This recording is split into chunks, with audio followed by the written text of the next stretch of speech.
आइए आज आप और हम मिलकर समय के बारे में जीवन दर्शन यात्रा में चिंतन करते हैं। समय एक अनवरत बहती हुई धारा है। समय को हम किसी दृश्य, पदार्थ या नज़र आने वाली किसी भी घटना के रूप में हम उसे देख नहीं सकते हैं, क्योंकि समय एक अदृश्य घटना है। लेकिन समय के साथ साथ में जो जिस तरीके की घटनाएं या कर्म घटते हैं वह समय के साथ में लगातार घटते रहते हैं। अब समय का जब हम विभाजन करते हैं तो भूतकाल, भविष्यकाल और वर्तमान काल, इन तीनों अवस्थाओं में समय को हम बांटते हैं। अब जो आने वाला समय है या जो भविष्य में होने वाली घटना या होने वाला कर्म है, जिसे हम भविष्य काल कहते हैं, जिसके बारे में हम केवल घटनाओं के बारे में, कर्म के बारे में या भविष्यवाणियों के बारे में हम केवल अनुमान लगा सकते हैं, या कुछ गुमनाम अज्ञात घटनाओं के बारे में हम अनुमान भी नहीं लगा सकते, क्योंकि भविष्य के गर्भ में सुख दुख, सफलता असफलता, दैनिक जीवन की घटनाएं, प्राकृतिक घटनाएं, हर तरीके की घटनाएं भविष्य के गर्भ में छिपी हुई है और वह समय के साथ में घटती रहती है। लेकिन इस विषय वस्तु को हम समझें तो जो भविष्य है वो जब हमारे सामने आता है तो वही भविष्य हमारे सामने वर्तमान अवस्था में प्राप्त होता है। अब समय का चक्र नियमित निरंतर चलता रहता है। अब जो भविष्य का काल है या जो भविष्य का समय है वह वर्तमान बनकर हमारे सामने आता है, जिससे हम मिलते हैं। अब उस भविष्य के समय को हम वर्तमान के साथ में मिलते हैं, तो वर्तमान के साथ में नहीं मिलते हैं, वर्तमान की घटनाओं के साथ में मिलते हैं, वर्तमान के किए जाने वाले कर्म के रूप में मिलते हैं। अब भविष्य काल के काल की तुलना या समय की तुलना की जाए तो भविष्य काल अनंत है। अब किसी व्यक्ति की उम्र मान लीजिए 50 साल है, 60 साल है, 70 साल है, लेकिन भविष्य की जो ये यात्रा है वह नियमित निरंतर चलती रहती है।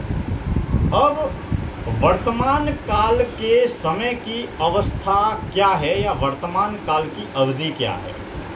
वर्तमान काल पलक झपकने जितना समय भी नहीं है, एक मिनट का समय भी नहीं है, एक क्षण का समय भी नहीं है, या एक सेकंड या पलक झपकने जितना एक सेकंड या एक क्षण का जो समय है उसका अगर 100वां हिस्सा किया जाए या एक क्षण का अगर 1000वां हिस्सा किया जाए तो कितना समय होगा? यानी कि वर्तमान के समय का अगर हम विभाजन करें, विभाजन का भी विभाजन करें, तो वर्तमान को खोज पाना बेहद मुश्किल काम है। अब जैसे एक दिन को वर्तमान में बदलते हैं तो 24 घंटे हो गए, एक घंटे को अगर हम वर्तमान में बदलते हैं तो 60 मिनट हो गई।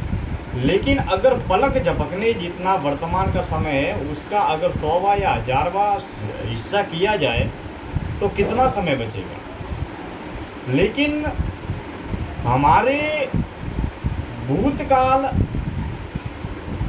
भविष्यकाल और वर्तमान काल, तीनों काल की अवस्था का हम अगर कल्पना करते हैं, भविष्यकाल और वर्तमान में घट रही घटना और कर्म का जो आधार है या बेस है या जो निर्माता है वह अतीत का भूतकाल है।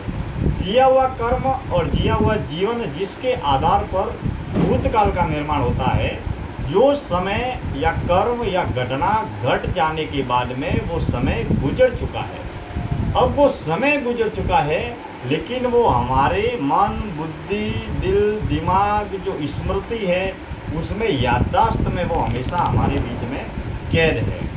अब गुजरा हुआ समय हमेशा के लिए गुजर गया है, वो समय गुजर गया है, लेकिन उस समय की जो अवस्था है वह हमारे स्मृतियों में कैद है। जैसे आज का दिन है, हमने क्या किया वो हमको मालूम है, कल हमने क्या किया था वो हमको मालूम है, परसों हमने क्या किया था वो हमको मालूम है। तो स्मृतियाँ हमारे दिमाग में कैद रहती है। समय चला जाता है, लेकिन स्मृतियाँ, याददाश्त या मेमोरी जो याद रहती है, उसी के आधार पर, भूतकाल के आधार पर हम वर्तमान को तय करते हैं, निर्णय करते हैं या भविष्य काल की कल्पना करते हैं। अब समय को अगर हम समझे, हम अपनी बुद्धि या समझ के तल पर, तो ऐसे भी समझ सकते हैं। मान लीजिए एक गांव है और एक गांव में एक कच्ची सड़क है, एक सड़क है और वो बिल्कुल मिट्टी की बनी हुई या धूल की बनी हुई कच्ची सड़क है। अब जो कच्ची सड़क है उस पर डामरीकरण किया जा रहा है, अर्थात डामर डालकर, सीमेंट डालकर, ईंट डालकर उसे पक्का सड़क बनाया जा रहा है। अब जैसे जैसे समय का जो डामरीकरण किया जा रहा है या सड़क पर जो डामर डाला जा रहा है, उसके बाद में वो सड़क जब बन जाती है तब उस सड़क पर रोलर चलता है या गाड़ियाँ चलती है।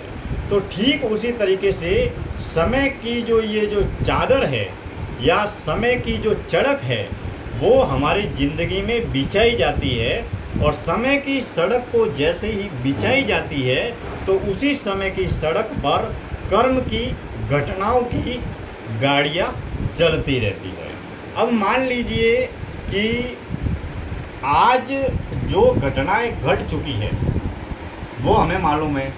अब आने वाले समय में, कल का जो दिन है, उस समय कौन सी घटना घटने वाली है, कौन सी दुर्घटना घटने वाली है, भविष्य की हम कल्पना कर सकते हैं कि कल हमको वो करना है, ये करना है, मुझे वहाँ जाना है, ऑफिस में जाना है, दुकान में जाना है, दिल्ली जाना है, मुंबई जाना है, उस आदमी से मिलना है, उनसे मीटिंग करनी है, ये काम करना है। हर तरह के काम की हम कल्पना कर सकते हैं, लेकिन सुबह से शाम तक आने वाला जो कल है उसमें जो भी घटनाएं घटेगी, कहीं किसी को पुरस्कार मिलेगा, कहीं पर आग लगेगी, कहीं पर दुर्घटना होगी, उसके बारे में हम अनभिज्ञ हैं। लेकिन जैसे ही समय घटेगा, वो समय आएगा, तो उस समय की जो घटना, जो घटने की लिखी हुई है, वह घटना घटती है, और घटना घटने के बाद में हम उससे प्रेरणा भी प्राप्त करते हैं, उससे सबक भी लेते हैं।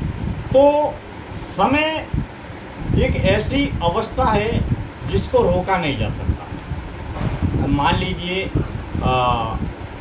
दादा के पास में करोड़ों की धन दौलत है, तो वह दादा की धन दौलत है, करोड़ों की धन दौलत है, वह बाप के पास में आ जाती है। बाप के पास में करोड़ों की धन दौलत है, वह धन दौलत बाप जब मर जाता है तो पोते के पास में आ जाती है।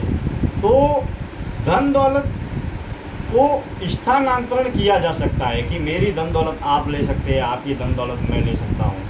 या फिर धन दौलत है, या मेरे को मान लीजिए 1 लाख रुपए की ज़रूरत है या 10,000 रुपये की ज़रूरत है, तो आप मेरे को मदद कर सकते हैं, या मैं आपको 10,000 की मदद कर सकता हूँ। या फिर मान लीजिए मेरे पास में 1 लाख रुपया पड़ा है और उसकी बचत करनी है, तो मान लीजिए मैं 1 लाख रुपया बचाना चाहता हूँ, तो मैं बैंक में एफडी करवा सकता हूँ, या उस धन को बचा कर रख सकता हूँ, या मैं खर्चा नहीं करूँगा।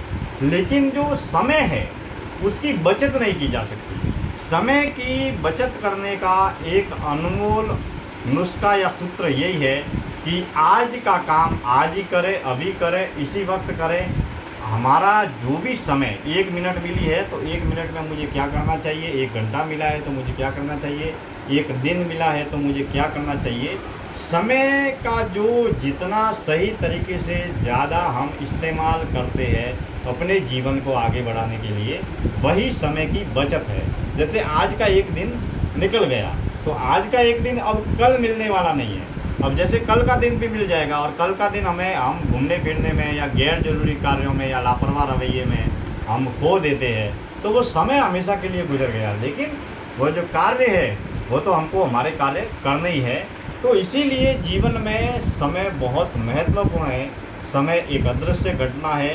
समय के साथ साथ में जो चलने का और समय के साथ साथ में अपने जीवन को बदलने का जो हुनर सीख जाते हैं, वह अपने जीवन में सुखी भी होते हैं, सफल भी होते हैं और जीवन में आगे भी बढ़ पाते हैं। क्योंकि समय बड़ा अनमोल है और समय अगर अच्छा हो तो हम जो भी कार्य करते हैं उसमें सफल होते हैं, और समय अगर बुरा चलता है तो हम कई बार अच्छे कार्य भी करना चाहते हैं, लेकिन वह उस कार्य में हम सफल नहीं हो पाते हैं। समय को लेकर सदैव सतर्क रहना, सजग रहना, जागरूक रहना हमारे जीवन का एक अनमोल प्रेरणा शक्ति है। जो समय निकल जाएगा वो किसी भी हाल में वापस लौट कर नहीं आएगा। क्योंकि एक जो गरीब है उसके लिए भी उसे भी दिन में 24 घंटे मिले हैं, और जो अमीर है उसे भी अपने जीवन काल में 24 घंटे मिले हैं। अब कौन सा व्यक्ति अपने समय का किस तरीके से उपयोग करता है, वह उसकी बुद्धि, निर्णय, कार्य क्षमता, काबिलियत और उसकी योग्यता पर निर्भर करता है। इसके लिए हमारे जीवन में जो समय चला जाता है वो वापस लौट कर नहीं आता है, केवल घटनाओं की, कर्म की स्मृतियाँ बनी रहती है। ठीक इसी तरीके से मान लीजिए कोई छोटा बच्चा जब जन्म लेता है, अब किसी बच्चे की उम्र मान लीजिए 60 साल है। अब बच्चे ने जन्म लिया, तुरंत जन्म लिया और उसकी उम्र मान लीजिए 60 साल है, तो जन्म लेते ही उसकी उम्र 60 साल है। फिर 1 साल अगर कम हो गया, 2 साल कम हो गया, तो फिर 60 साल हो गए, 50 साल हो गए, 40 साल हो गए। इस तरीके से जैसे जैसे उम्र बढ़ती है वैसे वैसे हमारा समय, ज़िंदगी जीने का समय घटता चला जाता है। जैसे बचपन, जवानी और बुढ़ापा। बचपन चला गया तो ज़िंदगी जीने के लिए केवल जवानी रह गई है, बचपन चला गया है और बुढ़ापा रहा है। अब मान लीजिए जवानी भी चली गई और बचपन भी चला गया, तो ज़िंदगी जीने के लिए बुढ़ापा रहा है। अब मान लीजिए बुढ़ापा भी चला गया, बुढ़ापा चले जाने के बाद में मरने के लिए केवल मौत ही रहती है। तो दोस्तों, जीवन बड़ा अनमोल है और हम अपने समय की कद्र करें, और समय के साथ में, समय के रहते हमें अपने जीवन के सारे कार्य कर लेने चाहिए।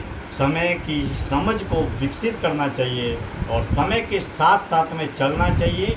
समय के साथ में चलना ही नहीं चाहिए, समय जैसा चल रहा है वैसे समय के साथ में हमें बदलना भी चाहिए। क्योंकि समय की अवधि है वो सीमित है। मानव जन्म और जीवन बहुत ही अनमोल है और हमारी इच्छाएं, अपेक्षाएं, महत्वाकांक्षाएं और सपने अनंत है। इसके लिए जीवन में जो जरूरी सपने हैं या जो जीवन की ज़रूरत को पूरा करने वाली महत्वपूर्ण और मूल्यवान महत्वाकांक्षाएं है या वो सपने जो अत्यंत आवश्यक है, उनको सर्वप्रथम सबसे पहले पूरा करना चाहिए। और जो गैर जरूरी सपने हैं या जो गैर जरूरी बातें हैं उनका त्याग भी करना चाहिए। क्योंकि हम जितना ज़्यादा व्यर्थ के लोग, व्यर्थ के समय और व्यर्थ के कार्य में उलझे रहते हैं, उतना ही हमारा समय बर्बाद होने की या गैर जरूरी कार्य में लीन रहने की संभावनाएं भी बढ़ जाती है। इसके लिए हम अपने समय और अपने जीवन की ऊर्जा शक्ति को जब किसी एक विशेष कार्य पर केंद्रित या समर्पित करते हैं तो हमें 100% सफलता भी मिलती है और सफल होने का 100% परिणाम भी मिलता है। दोस्तों, आज का जीवन दर्शन यात्रा में चिंतन का विषय था समय। बहुत बहुत धन्यवाद।